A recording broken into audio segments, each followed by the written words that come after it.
The exercise period for the men from death row. A half hour each day, around and around, and then back to their cell to wait for tomorrow. 8 men awaiting execution. Murderers, thugs, incurable enemies of society.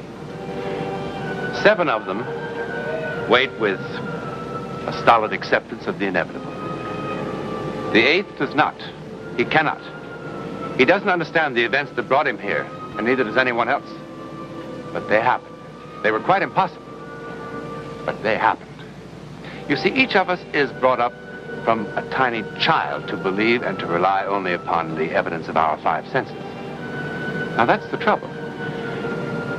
If you were confronted with something that seemed to occur outside those 5 senses, some event, you'd be inclined to say it's my imagination or it's impossible. But if that something were so important that your life depended on it, William Cooper, murderer, did not reject it. He couldn't. His death depended on it. And the bizarre events that provoked Cooper's death sentence, they began here, in the attractive midtown apartment of bachelor Fred Summers. They happened because of Kate Maxwell, a widow. Hey, careful with that good whiskey. I'm steady as Gibraltar. I'll say you are. I don't know why you never let me help you. I make a pretty good salad myself.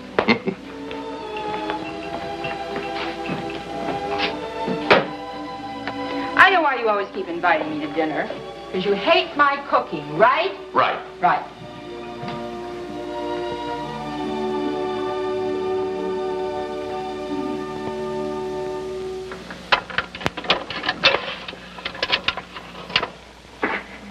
My dear Kate.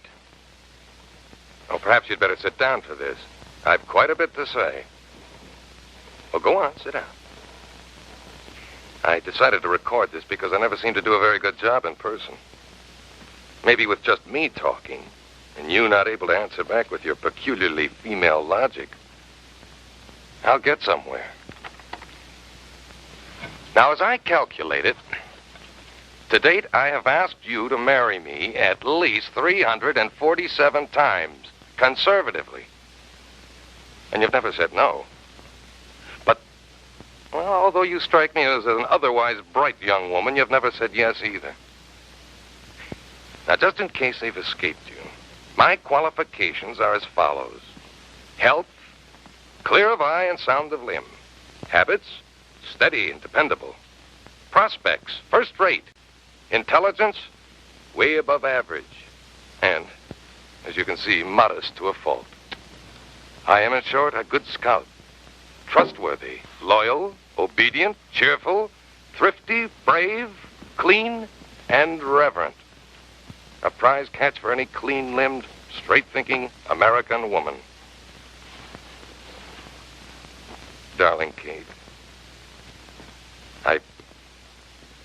I put one crucial question to you most seriously. And to answer it, you've got to search your heart deeply, honestly. Is it me or the idea of marriage? No, don't answer yet. Hear me out. I can't wait much longer. I love you. I adore you. But the way things are, it's tearing me apart. You keep saying you're not sure. After all this time, not sure? It's not me you're not sure about, Kate. I suppose I could figure out a life without you. And if I were sure you were able to fall in love with anyone and didn't love me, but I really don't believe that's it. And I think in your heart you know the real trouble as well as I do. Katie, I'm fighting a ghost, and that's not a fair fight. I'm not going to ask you again. I mean it. You're not being honest with either one of us. Look, Kate. I'm sure he was a great guy. And I'm sure your 2 years of marriage were perfect. But he's dead, Kate. You don't know that he's dead. Nobody does. Well, face it. The Navy didn't say missing, they said dead. They said presumed dead.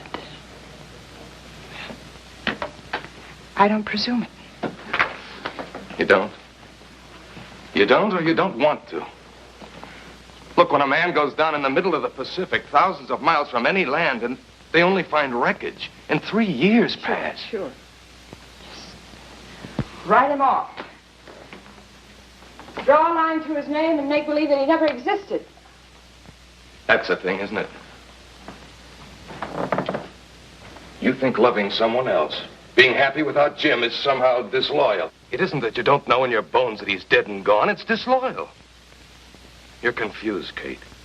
And your confusion is ruining both our lives. Please. Please, Fred, just leave me alone.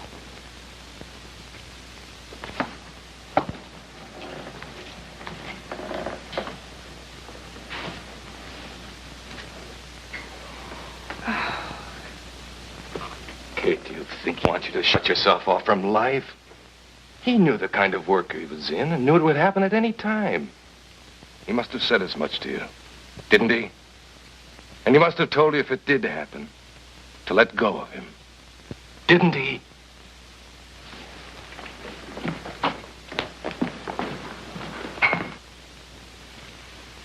Or is it that you're afraid of loving again? Afraid of losing again? Please, Fred, leave me alone. Please, just leave me alone. Kate, you are alone. All alone.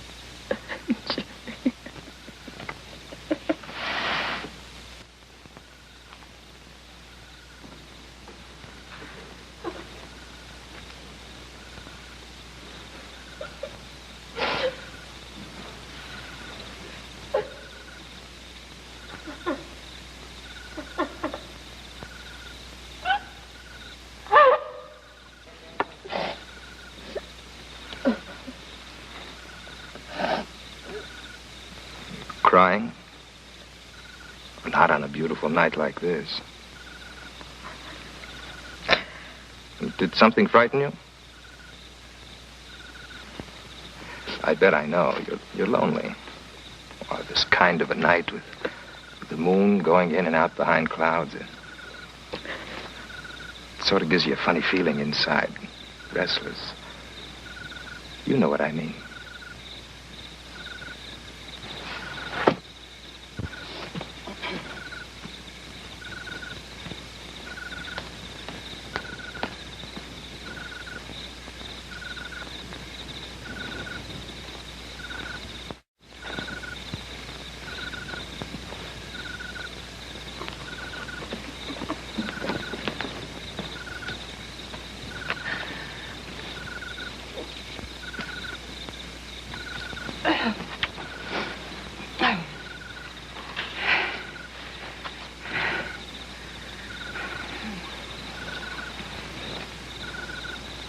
There are lots of lonely people.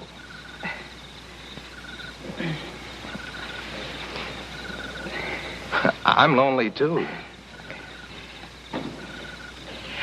Please.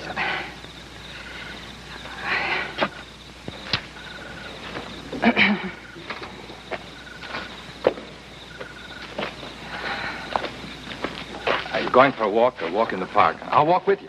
Look, there's no one here but us. The whole park is empty for us. I know. I've looked around. You don't want to be lonely on a night like this. But you're not afraid of me, are you? I wouldn't hurt you. Really, I wouldn't. Please. Please, just leave me alone, please. Don't be afraid of me, please. Please don't be afraid of me.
You are scared.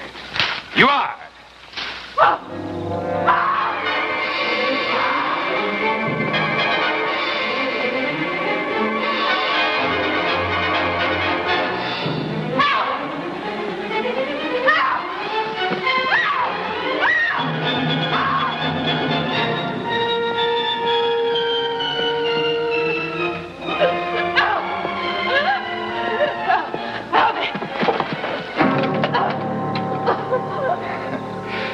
There's just the two of us.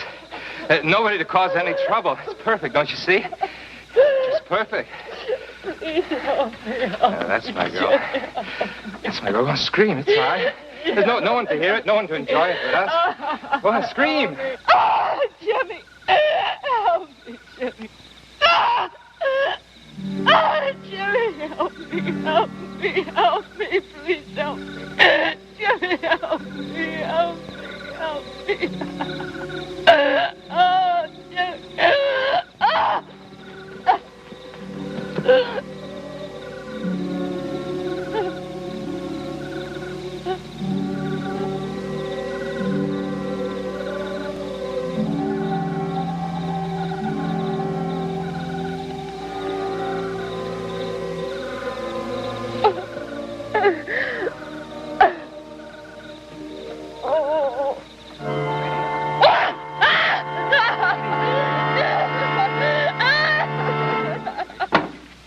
And you're sure you could identify the man if you saw him again?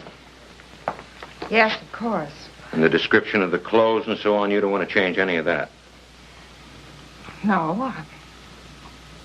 Why should I? Well, your story of how he suddenly turned tail and ran off, well, it doesn't quite add up, does it? What doesn't add up? I told you everything yesterday, just the way it happened. Well, have you seen the papers this morning? No. Well, a woman was attacked and murdered in that park last night. Oh. We thought you might be able to help us. I'd be glad to. Okay, Jerry, we're ready.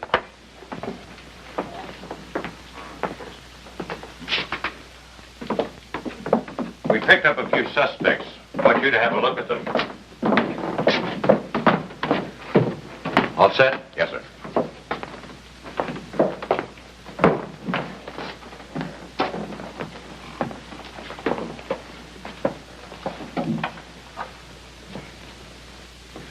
Okay.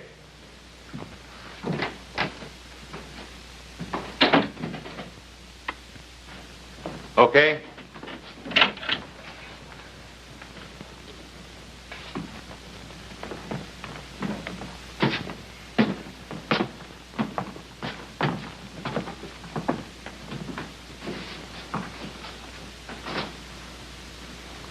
All right, hit him. That's him. Which one? The one with his hands in his pockets.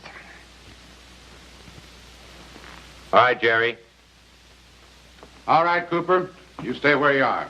Rest of you off the stage. Hey, now, wait a minute. I didn't do anything. You're sure now? That's his voice. That's the one. Hey, well, what are you trying to pull? Where do you want him, Mike? My office. Let's go.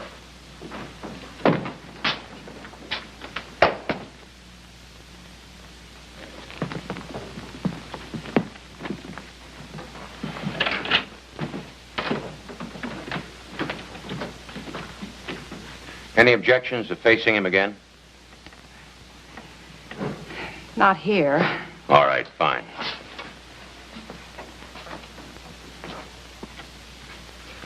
What is this? What are you doing? Don't I even get to talk to a lawyer before you start all this stuff? You'll get to see plenty of your lawyer.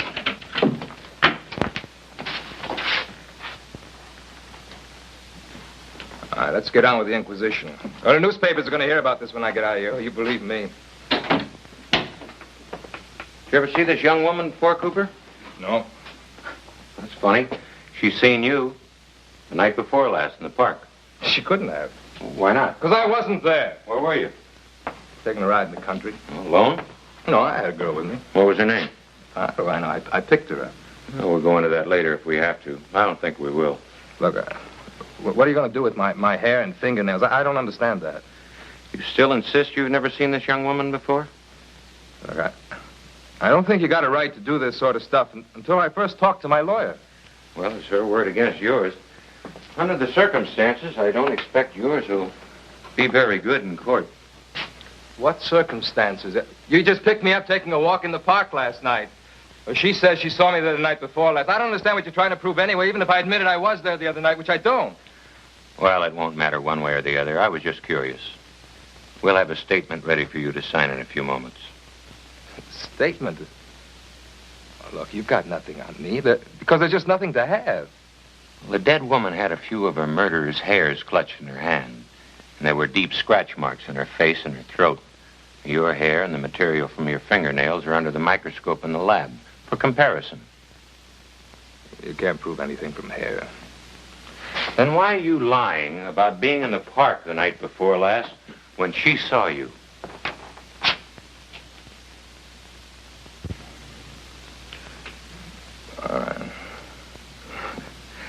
I was in the park. Oh, she's a pretty girl. I made a pass at her, so what? A guy that was with her would have put the finger on me sooner or later anyhow. What guy? The guy that was with her. Well, you didn't tell me there was anyone with you. There wasn't. What is this? No, I was alone. Is this a game or something? There was a big red-headed Marine there. A Marine?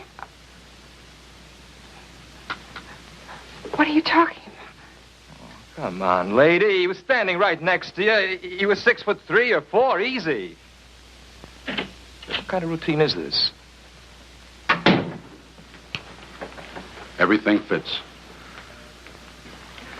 Book him. I didn't do anything. Let's go. Wait a minute. There wasn't anybody with... Please. Please, why are you lying? Just tell me why you're lying, please. Please, just tell me why you're I don't know lying. what you're talking about. Look, I told you the truth, lady. Tell me why lady, you're leave lying. me alone. Please, Leave me alone.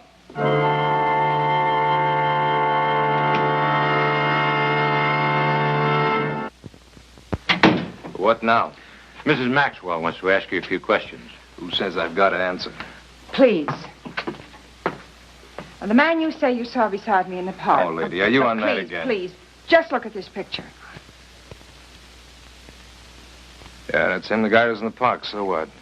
No, but that's my husband. I don't care if that's Listen, your his husband. plane crashed in the Pacific 3 years ago, and he's dead.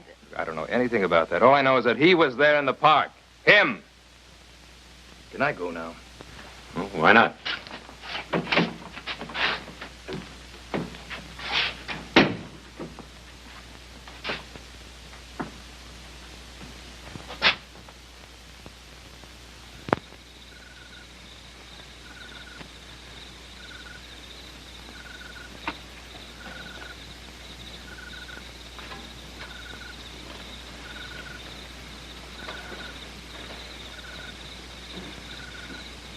Jim?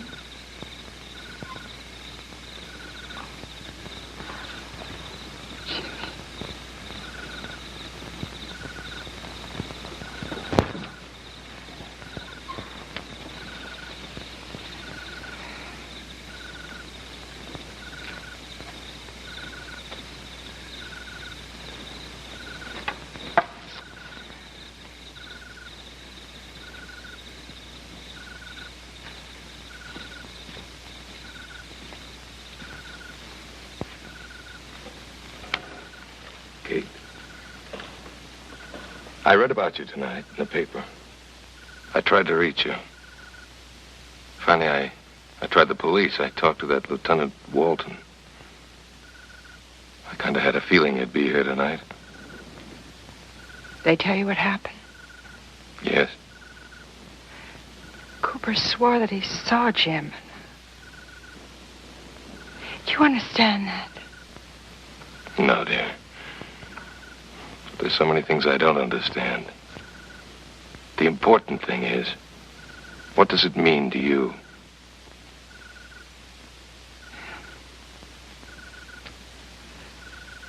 I know now that he's dead. Fred, he saved me.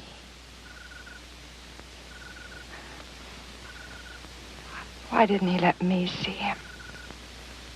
You didn't see him, perhaps because you didn't need to see him. But save you for what, Kate? To go on living a life all alone? No. No, not alone. Not anymore.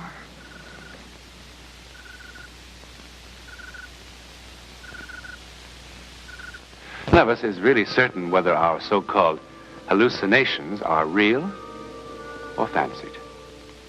For if we dismiss everything we can explain, it would then follow we would have to dismiss the very fact of sight itself, wouldn't it? At any rate, somehow, a dead Marine did appear in the park when his presence was desperately needed. How? Well, there are so many things in this world about which we know only that we don't know.